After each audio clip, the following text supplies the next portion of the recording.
Ya, estoy grabando. Ya. En la mañana, nosotros terminamos de ver lo que fue el tema de transistores. Que vimos tanto ya transistores bipolares como de efecto de campo. El transistor como tal es el bloque básico con el cual se construyen distintos integrados, distintos componentes electrónicos y sistemas. Por eso yo le di harto tiempo para ver las propiedades, el comportamiento en general del transistor, porque más adelante siempre nos vamos a ir topando que son básicamente aplicaciones de distintos transistores o distintas combinaciones de ellos. Uno de los integrados o sistemas basados en transistores más ampliamente utilizados en electrónica son los amplificadores operacionales. ¿Por qué se llaman operacionales? Porque como vamos a ver más adelante, estos amplificadores me van a permitir implementar operaciones aritméticas, lógicas, de control y cosas por el estilo.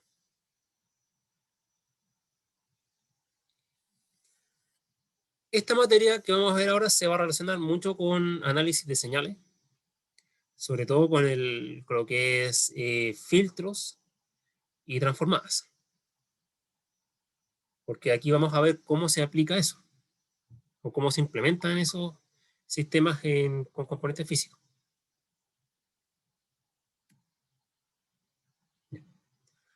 Vayamos por parte. Empecemos a introducir qué es el amplificador operacional. El amplificador operacional es simplemente un amplificador diferencial con una elevada ganancia. Aquí está el símbolo del operacional. Y aquí hay un esquemático de uno de los tipos de operacionales que hay dando vuelta, que es el LM324. Podemos ver que está compuesto por varios transistores BJT. Pueden ser, hay unos que son de BJT, otros que son de MOSFETs. Y que tiene dos etapas principales. La primera, que ahí la vamos a analizar con más detalle, es el amplificador diferencial. Y la segunda es el amplificador de alta ganancia. Entonces, en resumen, lo que hace el operacional es tomar dos señales. Primero, amplifica la diferencia entre estas dos señales. O efectúa la resta de estas dos señales. Y después aplica una etapa de elevadísima ganancia. Por lo tanto, en la salida obtengo la resta de la entrada, lo que está en el terminal más, menos el terminal con menos, pero a la vez multiplicado por una ganancia muy elevada. Aquí en el fondo, cada transistor, cada BJT está colocando una etapa de ganancia.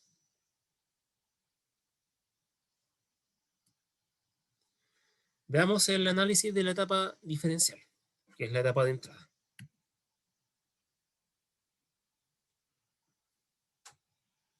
Un detalle importante que lo pasé por alto al explicar recién, es que todo esto se encuentra dentro de un solo chip. O sea, yo veo acá físicamente un transistor, otro, pero en el fondo esto no deja de ser más que múltiples capas de cristales N y P apilados uno al lado del otro y uno arriba del otro. De la forma que implementan esta configuración, pero yo no puedo separarlos físicamente.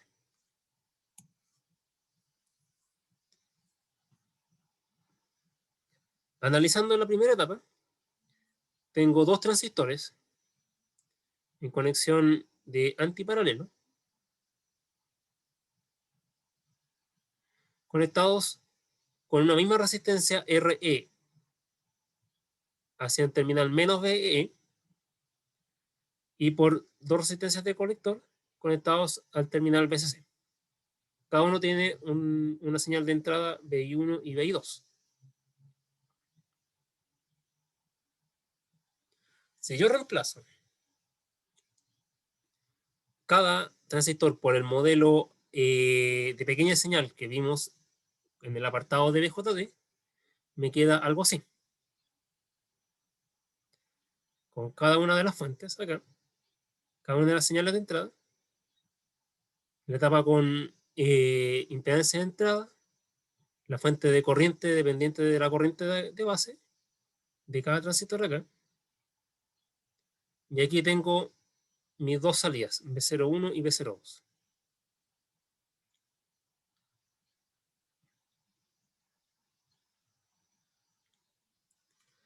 Detalle importante de esta configuración es que como está dentro del mismo chip, yo puedo asumir de que las dos RC son iguales y que las características, tanto el beta y las impedancias internas de los diodos de estos transistores son exactamente iguales, porque son hechos a partir del mismo cristal que yo estoy deformando por un lado para obtener un transistor y por otro lado para obtener el otro. Entonces, bajo esta lógica, la corriente de emisor acá es el voltaje en emisor menos en el fondo más el voltaje EEE que está abajo dividido de la resistencia RE. Cualquiera de estas dos tensiones, porque como estos están en polarización directa, cualquiera de estas dos tensiones dividido la resistencia, aquí obtengo la corriente, que es V menos 0,7 volts de la polarización directa. Como estas dos resistencias y los dos transistores son iguales, yo puedo asumir de que por el colector, por cada colector fluye la misma corriente y por lo tanto como el conjunto de las dos tiene que ser similar a la del emisor, cada corriente colector es cercano a IE medios. Y de esa forma puedo obtener, por cualquiera de las dos mallas, puedo obtener la ecuación de la malla de salida.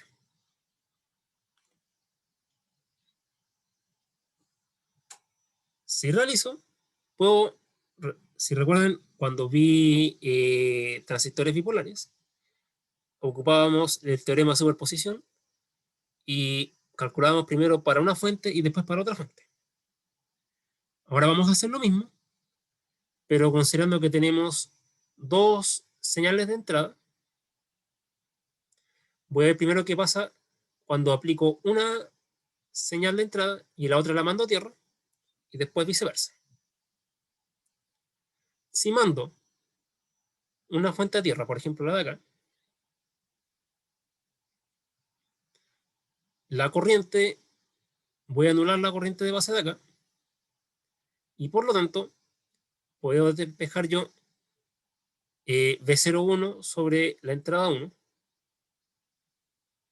y me queda que es básicamente, si se fijan, este circuito viene por acá y viene por acá también. Me queda básicamente que es RC, la resistencia colector, dividido dos veces la RE, la resistencia interna del diodo, que si se acuerdan la habíamos calculado como 26 milivolts dividido IE en las etapas de cuando vimos transistores BJT.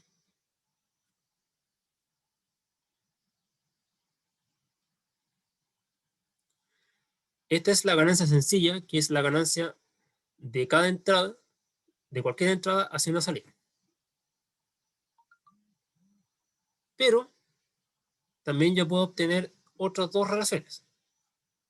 Como el circuito es exactamente igual, los dos transistores, yo sé de que la ganancia por la otra fuente va a ser exactamente igual a esto, y puedo obtener la ganancia diferencial y la de modo común. La ganancia diferencial la obtengo restando, obteniendo la razón de BI1 menos BI2, o sea, la resta de las señales de entrada respecto a la resta de las señales de salida. Y en este caso,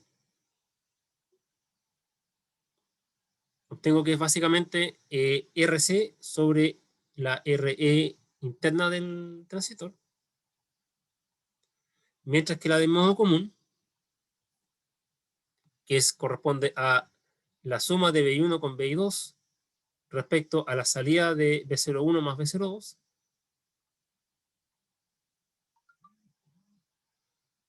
corresponde a beta RC sobre la impedancia de entrada de cada transistor, dividido 2 por beta más 1 por R.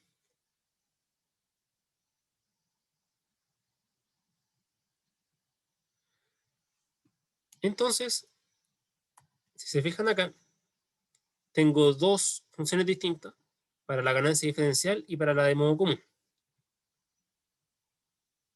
Ahora,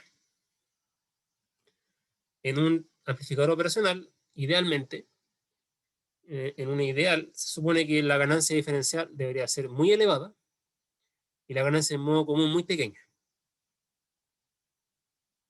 Idealmente cero, pero en la práctica no es cero. Ahora, si asumo que beta es muy grande en comparación a las resistencias, podría tener que esta similar a RC sobre la RE grande y esta RC sobre la RE pequeña. Y los operacionales están diseñados de tal forma que esta razón sea muy grande y esta muy pequeña. En muchos textos asumen que esta ganancia es cero y esta es prácticamente infinita, pero ahora sabemos que en la realidad no es tan así. Para incrementar,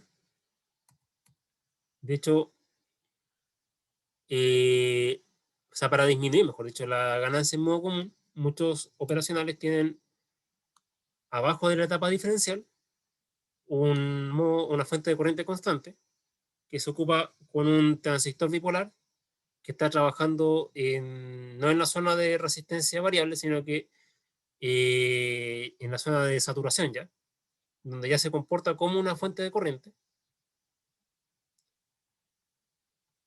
Y esto provoca de que, a pesar de que yo aumente el beta o disminuya, mejor dicho, tenga variaciones en el beta, esto me mantenga una ganancia en modo común baja y por lo tanto mantener este parámetro que es la relación entre ganancia diferencial y modo común lo más elevado posible.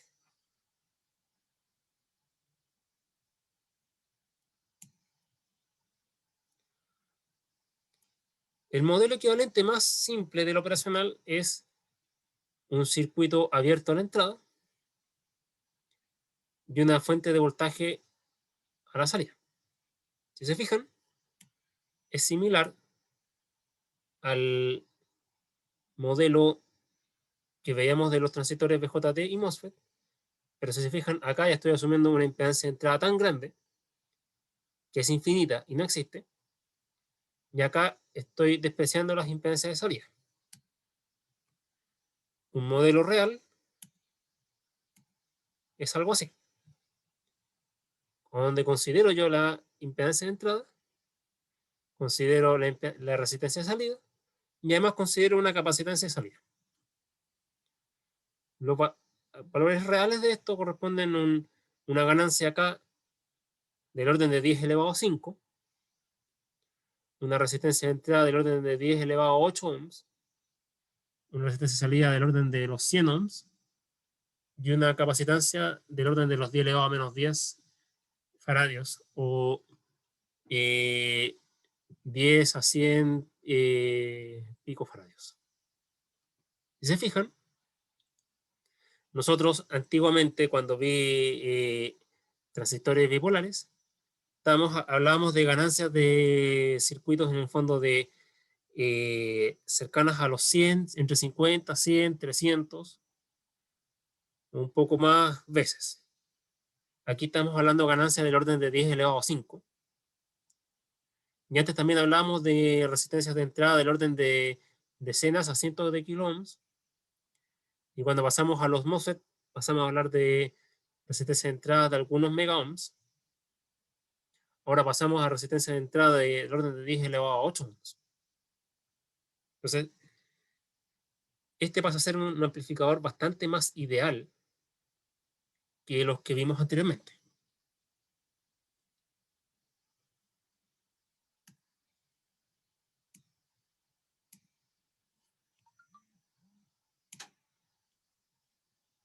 Ahora, ¿cuál es el problema de tener un amplificador con una ganancia tan elevada?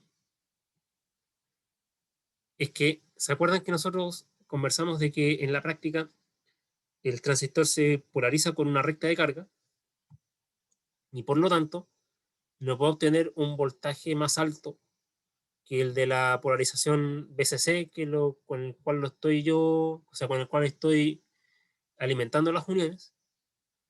Y cuando llego a ese punto, yo decía que el transistor estaba saturado, ¿se acuerdan, cierto?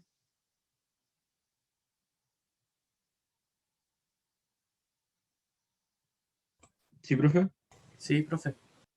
Entonces, el problema es que aquí al tener una ganancia muy elevada, eso implica que yo me paso muy fácil, cambio muy fácil el punto Q. Y por lo tanto, es muy fácil que alguno de los transistores internos acá se sature. Y el problema es que me basta a mí que un solo transistor se sature para que el amplificador completo quede saturado.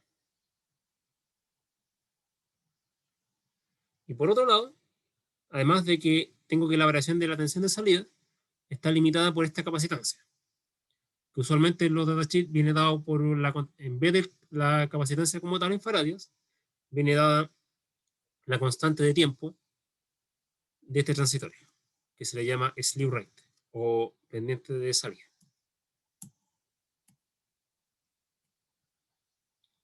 Que sería la máxima de BDT que el dispositivo soporta. Son las consideraciones prácticas que yo tengo que tener a la hora de diseñar circuitos con operacionales. Aquí hay algunos parámetros reales de una hoja de datos. Vamos a ver el máximo nivel de voltaje, la máxima corriente que soporta el dispositivo, la relación de rechazo del modo común, máximas voltajes de salida, en torno a los 13,5 y 12 volts, y la pendiente slew rate y la impedancia. La aplicación más sencilla del operacional es un comparador. ¿En qué consiste esto? Supongamos que tenemos el operacional y yo lo alimento con una tensión de entrada, que viene, por ejemplo, es la lectura de un sensor de temperatura, por ejemplo. Me estoy monitoreando mi temperatura para saber si estoy bien o mal. Y estoy viendo, eh, aquí estoy viendo la lectura del sensor. Y esto lo ingreso a una operacional.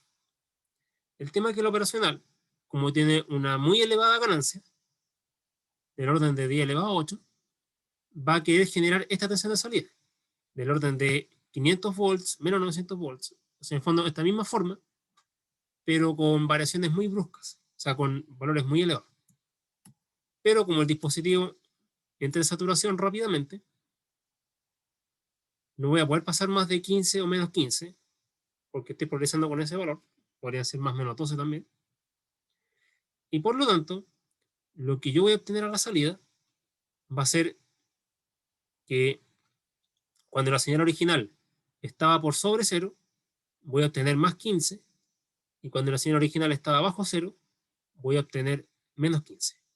Entonces, en el fondo, tengo un sistema que me permite determinar cuándo estoy sobre o bajo un valor. Como acá estoy con 0, simplemente ahora bajo 0. Si quisiera compararlo respecto a un valor promedio, por ejemplo, si me estoy midiendo mi temperatura, podría colocar acá una fuente representativa de los 37 grados, en el fondo 37 volts, si quiero llevarlo a una escala de volts a temperatura. Y esto me avisaría cuando estoy sobre o bajo, sobre o bajo. Y así podría determinar cuándo tengo fiebre o no tengo fiebre.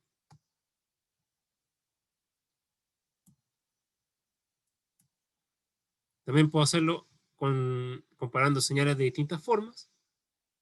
Comparando en este caso la cuadrada de arriba con la sinusoidal. Y cuando la cuadrada es superior a la sinusoidal, obtengo más VCC, y cuando es más baja obtengo menos.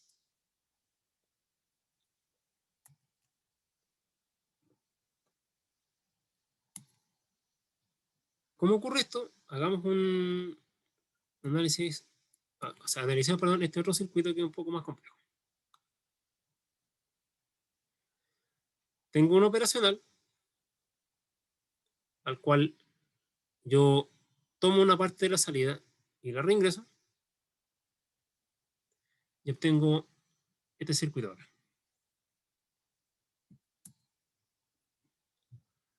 Si obtengo la función de transferencia de esto, técnicamente obtengo un sistema de primer orden,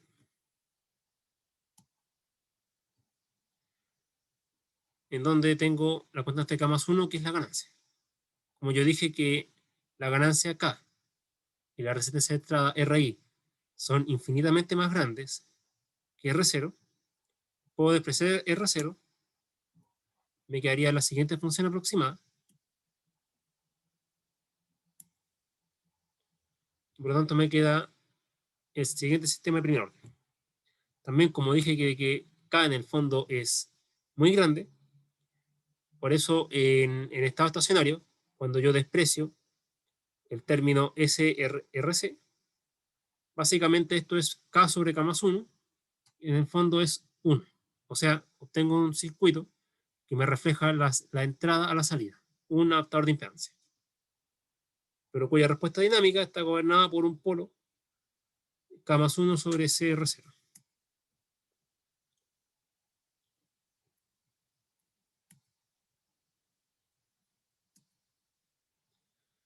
Y otro detalle importante es que, si se fijan acá, la función de transferencia de la corriente de entrada, la corriente que está por aquí, es básicamente BS, la tensión a la que estoy sometiendo la resistencia de entrada, sobre RI,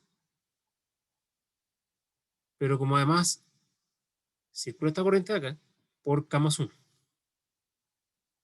Entonces, tengo una impedancia, fíjense, la impedancia RI, que era del orden de 10 elevado a 8, con el K, que era del orden de 10 elevado a 5 a 10 elevado a 6, la multiplicación de estos parámetros me da una impedancia extremadamente elevada. Por lo tanto, yo puedo asumir perfectamente de que la corriente por este tramo es cero. Esta asunción va a ser muy importante para hacer una simplificación que vamos a ver en un par de PPTs más, que me va a permitir reducir estos circuitos de una forma mucho más sencilla.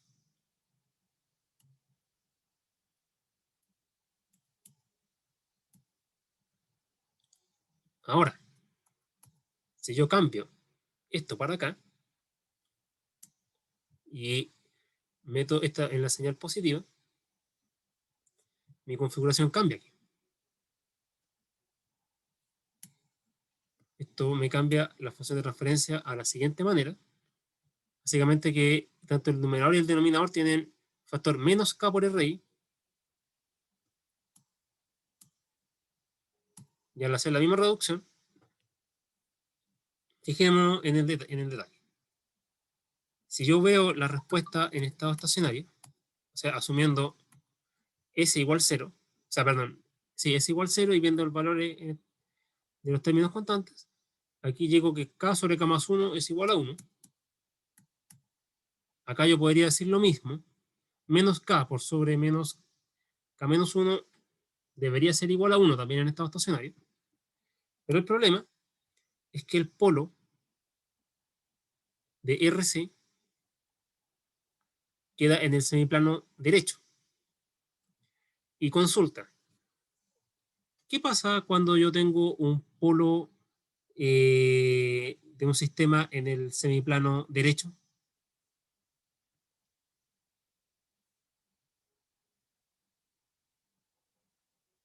¿Alguien se acuerda?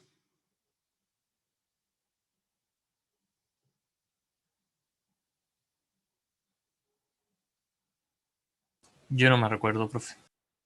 Ya.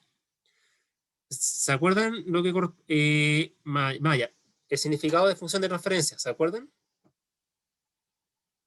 Claro. Ya. Y básicamente la función de transferencia en el fondo es una función algebraica en el plano S, pero que está representando una ecuación diferencial, ¿cierto? Sí. Y los polos, básicamente yo esto lo puedo expandir cuando tengo una función más compleja por factores propios, factores parciales, quiero decir. Y cada factor, en el fondo, yo busco una forma que se parezca a una tabla de transformadas de Laplace para poder después volver a la respuesta temporal. Disculpe, profe, ¿dijo los polos en el lado izquierdo En o el lado derecho? derecho. Ah, ya, ya. Entonces, resulta que un factor de primer orden, según la tabla de Laplace, corresponde a una exponencial. En el tiempo corresponde a una exponencial.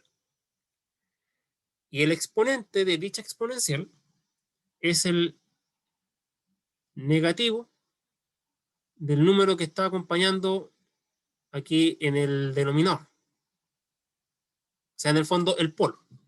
El negativo del polo corresponde al exponente de la función exponencial en el tiempo que correspondería a esta respuesta.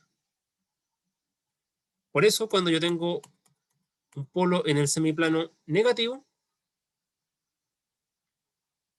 el exponente de la respuesta en el tiempo, de la exponencial como tal, va a ser positivo. Y como el exponente, perdón, estoy diciendo, si el exponente es negativo, sí. Disculpen, lo dije al revés. Si el exponente aquí es negativo, quiere decir que la respuesta se va a establecer en un tiempo porque la exponencial va a ser de signo negativo y va a decaer.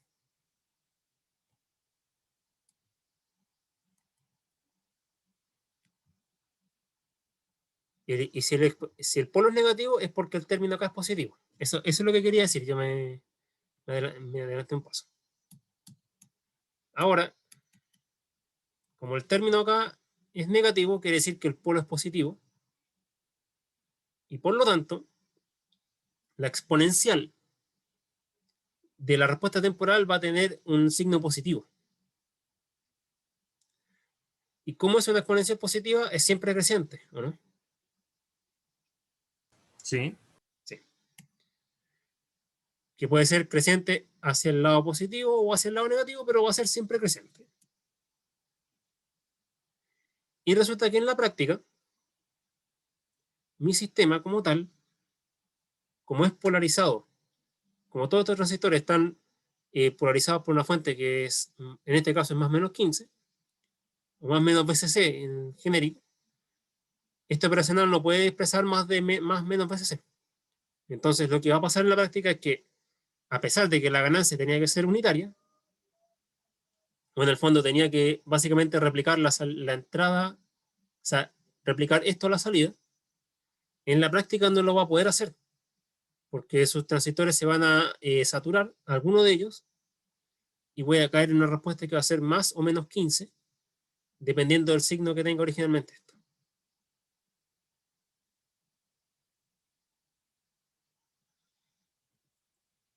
Entonces, este sistema, si yo, fíjense, teniendo el mismo dispositivo, pero si yo cambio esta porción de salida, en vez de meterla en la entrada negativa, la paso a la entrada positiva, yo pasé a tener un sistema que llegaba a un valor estable en el tiempo, mientras que por otro lado, yo tengo un sistema que, si bien mi análisis permanente me dice que debería llegar a una solución unitaria igual a la anterior, pero ahora se va a ir a saturación. O dicho en el vocabulario de control, tenemos ahora un sistema inestable.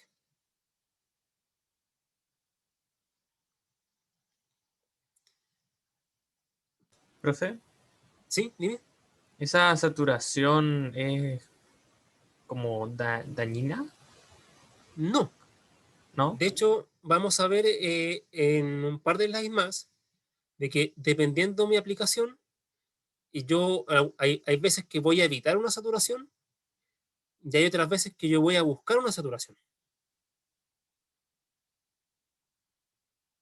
Pero sí es importante saber de que, o sea, lo importante es saber de que cuando yo necesito saturación, tengo que implementar un circuito que me lleve a saturación. O cuando yo no necesito, al revés, la estoy evitando, tengo que hacer los diseños de tal forma de que no llegue nunca a ella. Pero es importante tenerlo en cuenta porque hay veces que uno diseña circuitos para que trabajen de modo estable y por un error del diseñador, nuestro sistema, en vez de llegar a una solución estable, se satura.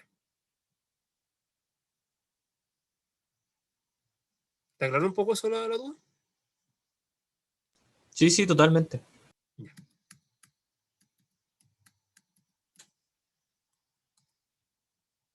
Ya. Y aquí, pequeño detalle, es que cuando estoy saturado, este modelo lineal, basado en un circuito equivalente, no es válido.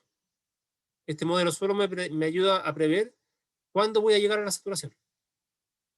Pero durante la saturación, no todas las conclusiones de este modelo son válidas. Nosotros acabamos de describir con palabras algo que se llama retroalimentación. ¿Ustedes han visto este concepto en un recurso? Sí, sí. ¿En qué curso, perdón? Diverso, tanto matemáticos como, Ya. o sea, el concepto así como en general, retroalimentación positiva, negativa, todas esas cosas. Esto en control lo van a ver mucho. Aquí lo vamos a ocupar un poco. Y yo se lo pongo esta slide porque a veces me he topado con cursos que no dominan bien este tema y otros que más. Entonces, cuando nosotros teníamos este caso, tenemos retroalimentación positiva. Y es porque una pequeña perturbación inicial crece en el tiempo y si no fuera por los limitantes físicas del dispositivo, crecería infinitamente. En el fondo, refuerza la entrada, amplifica estímulos y tiende a llevar a la desestabilización o a la saturación. Por otro lado, en el caso anterior, la retroalimentación negativa me va a compensar la entrada, me va a servir para contrarrestar estímulos y para llevar a equilibrio sistemas.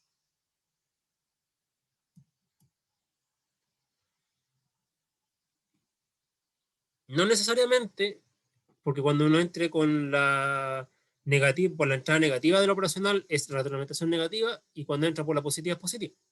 No es tan así. Lo que corresponde legalmente es hacer un análisis que se llama de análisis de retroalimentación. Para hacer eso tengo que asumir que todas las condiciones iniciales del sistema sean cero, identificar la entrada no retroalimentada,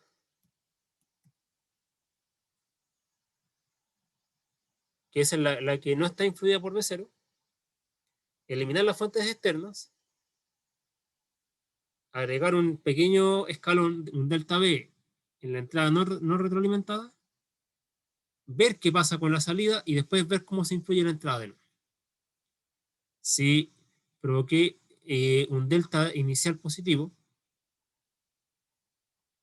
y al final me da un nuevo delta de entrada negativo, quiere decir que estoy en retroalimentación negativa, porque estoy contrarrestando el estímulo inicial. Si cuando doy ese delta de entrada y vuelvo a obtener una mayor amplificación al siguiente instante, es retroalimentación positiva. Veámoslo con un ejemplo. En este caso, yo asumo inicialmente que la salida es cero, identifico esta como la señal no retroalimentada, agrego un escalón de voltaje, un pequeño delta. Esto va a hacer de que en el instante cero más, voy a tener 0 volts, voy a tener un delta V menos 0, o sea, un delta V. Este delta V va a llegar, se va a amplificar por un factor K y va a volver acá. Y en el instante siguiente voy a tener el delta V, pero ahora no menos 0, sino que menos un valor positivo que va a ser el de la amplificación del delta V. Por lo tanto, a la larga voy a tender a contrarrestar este delta V, porque lo que aumentó en el signo positivo y lo que aumentó en el signo negativo fueron de la misma magnitud. Por eso es retroalimentación negativa. Y si se fijan, un detalle importante es que en la retroalimentación negativa, a largo plazo, como el delta V va a tender a anularse, la tensión en el terminal positivo va a ser igual a la tensión en el terminal negativo en el tiempo t igual a infinito. O sea, cuando ya pasen todos los transitorios, el voltaje más y el voltaje menos va a tender a ser el mismo. Porque cualquier delta que exista, cualquier diferencia que exista entre ellos, esta retroalimentación va a tender a anularla.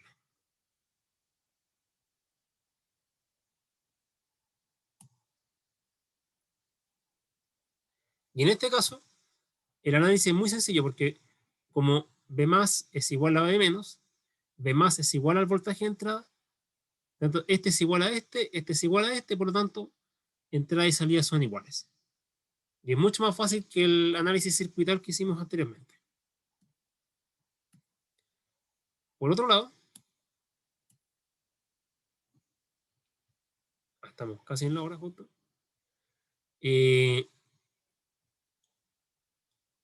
Cuando retroalimento por la otra señal y aplico un delta V acá, mi tensión inicial va a ser, inicialmente va a ser 0, menos delta V, en el fondo va a ser menos delta V. Este menos delta V lo voy a amplificar y este va a volver por la terminal positiva. Entonces en el fondo voy a tener una amplificación cuando llegue el instante siguiente. Lo que voy a tener aquí van a ser las dos del mismo signo pero amplificadas, y por lo tanto cualquier estímulo inicial yo aquí lo amplifiqué. Entonces por esa razón yo acá tengo una retroalimentación positiva.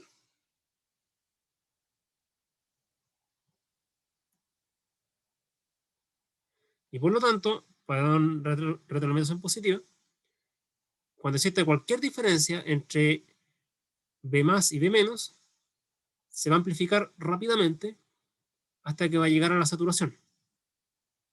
Y por lo tanto aquí la salida va a pertenecer al conjunto menos BCC o BCC. O sea, va a ser en este caso más 15 o menos 15, pero no va a poder tomar un valor intermedio. Lo último que vamos a ver aquí, antes de que se nos venza la hora, es que cuando yo logro comprobar retroalimentación negativa, vimos de que la tensión de entrada y la tensión de salida, perdón, las dos tensiones de entrada, que decir, más y menos, son iguales. Y anteriormente nosotros habíamos visto de que la impedancia de entrada del operacional es muy grande. Lo vimos en la slide, en un par de slides anteriores. Así que, como la impedancia es muy grande, y a su vez tengo aquí estas tensiones, en el fondo tengo algo que se llama cortocircuito virtual o tierra virtual, que es una condición muy extraña que sucede solo en los operacionales, que es que yo puedo, una vez que yo compruebe que ya están en retroalimentación negativa, yo puedo reemplazar la entrada del dispositivo como una zona en donde la corriente es 0 y el voltaje es 0. ¿Por qué digo que es un cortocircuito virtual? Porque en un cortocircuito virtual, o sea, en un cortocircuito real, mejor dicho, el voltaje es 0 y la corriente es máxima. Técnicamente, si no hay limitación por resistencia, es infinita. Y si no, la limitación viene dada por un fusible o la resistencia externa que esté conectada al circuito. Por otro lado, en un circuito abierto, yo tengo una corriente 0, pero un voltaje que es básicamente el nominal de la fuente porque no hay circulación de corriente. En este caso tenemos voltaje 0 y corriente 0 a la vez. Entonces, con esta asunción, yo puedo analizar los circuitos con operacionales de una forma muy rápida y directa. Pero, ¿cuál es el problema? Que yo tengo que estar seguro que estoy trabajando con retroalimentación negativa. Cuando uno pasa el tiempo y ya se acostumbra a los circuitos, uno prácticamente ya los reconoce y sabe cuándo aplicar o no el cortocircuito virtual. Pero hasta a mí me ha pasado a veces que he cometido errores al asumir el cortocircuito virtual y después darme cuenta que el sistema tenía retroalimentación positiva. Entonces las conclusiones que uno saca ahí son totalmente erróneas. ¿Dudas hasta el momento? No, está todo claro. Entonces, como spoiler para las clases que vienen, lo que vamos a ver distintas aplicaciones de operacionales que, como dice la palabra, me van a permitir implementar funciones. Y esas funciones, que van a ser amplificación, multiplicación por constantes, suma, resta, multiplicación, división, integración, derivación, ahí vamos a ver varias. Se van a deducir a partir del cortocircuito virtual.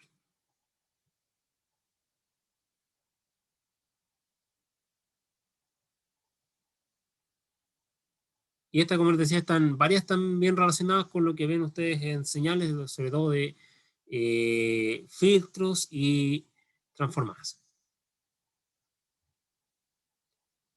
Sí, como que Entonces, todo está relacionado. sí. De hecho, aquí vamos a ver filtros también, pero yo los voy a ver desde el punto de vista más práctico, no tan de preguntarles los detalles del tipo, el orden, sino que vamos a aprender a identificar qué orden de filtro necesito para una aplicación puntual y cómo implementarlo en este caso, con operaciones. Detalle, esto también se puede hacer con un par de MOSFET o BJTs solos, como lo vimos en las clases anteriores. Sí, pero dado que el operacional tiene estas características ideales de impedancia entrada infinita, impedancia salida casi cero, y la propiedad de la tierra virtual me permite obtener este tipo de circuito, pero con una precisión mucho mayor que basado en un transistor simple.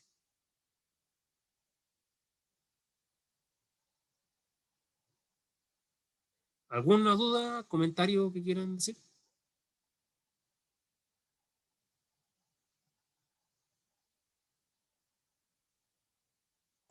Todo claro, profe. Ya, No, profe. ya. Entonces, nos estaríamos viendo en la próxima clase. Ahí veremos si será este próximo miércoles o el subsiguiente. Voy a ratificar el tema de la semana libre. Y en estos días estoy ya por subirles el segundo BP, que contemplaría los dos tipos de receptores y lo que vamos a ir viendo de operacionales. Por si quieren adelantar materia, la guía, o sea, la PPT de operacionales ya está en el U virtual. Y hay también material bibliográfico, así que deben consultar. Ya, vale. Nos vemos, chiquillos. Cuídense. Nos vemos, profe. Gracias por todo. Ya, Bye, Que profe. estén bye. bien. Que estén bien. Hasta luego.